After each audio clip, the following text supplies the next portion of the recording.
Ar galėtumėte patikėti savo automobilio remontą ne specialistui, bet pavyzdžiui kokiam garažo meistrui? Nepatikėčiau. Kodėl?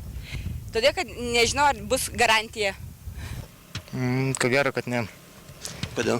Nes, manau, nėra jokios garantijos, koks tas garažis specialistas ir ką jis sugebės ten padaryti iš tos mašinos. Ar padės, ar pakenks. Įsivaizduokite, kaip jaustųsi vairuotojas, kuriam viduryje kelio imtų ir sugestų automobilis. Žinoma, jis tai galėtų ir nesugesti, jeigu vairuotojas apsilankytų profesionaliame autoservise. Toks autoservisas Palangoje yra Malūnų gatvėje numeris 3B. Kalbiname patį autoserviso šeimininką Sigitą Tamošiūną. Gerbiamas Sigitai, kokias paslaugas siūlote? Pagrindai yra padangos ir važiuoklė. Padangos, važiuoklė.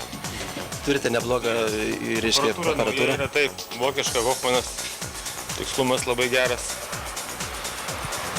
Sakykite, kokios paslaugų kainos, nes matau, kad klientų turite nemažai. Taip, nuimt ratą, uždėti, subalansuoti 8 litai.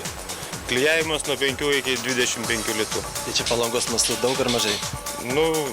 Per vidurį, nei pigiai, nei brangiai, kaip pasakyti, jeigu kainos domina, bet su tokia aparatūra Vilniuje kainuoja dvigubai. Įkainiai, Palangos įkainiai yra tokie pagal Palangą. Įdomu, kas vairuotojams labiausiai genda, kokius automobilio mazgus jie čia dažniausiai taiso. Važiuoklė tvarkoma, kaladėlės, tas tik tai, viskas, ratai klijuojami. Kaip atliekami darbai greitai?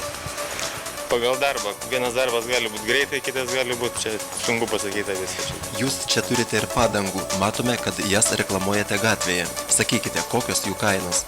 Padangos taip pat yra nuo pigiausių iki brangiausių, pagal žmogų. Nori universalių daug, universalės kitas žmogus deda tik vasarinės, tik žieminės. Ir tinka bet kokiems automobiliams? Taip, pagal žmogų. Kiekvienas žmogus išsirenka savo prekę, o prekių yra pilna. Tai gerai, kokias padangas galite pasiūlyti, parekomenduoti vairuotojui, kuris neturi labai daug pinigų, nenori labai daug pinigų išleisti, bet jos būtų patikimas? Kas mažai važinėja, nedaug, tas gali dėti universalės, nes kitais metais bus išėjęs įstatymas jau tik žiemą su žieminėm, vasarą su vasariniu. Kai žmogus važiuoja daug, reikia turėti ir vasarinių komplektą, ir žieminių komplektą. Ir bus saugu ir bus ir kaip pigu net iš kitos pusės. Tai reiškia, šiuo metu ir apskritai visą laiką, kaip supratau, turite ir vasarinių, ir žieminių, ir universalių. Taip. Autoservisas yra Malūnų gatvėje numeris 3B. Dirba kasdien nuo 8 iki 19, šeštadieniais ir sekmadieniais nuo 9 iki 15 valandos.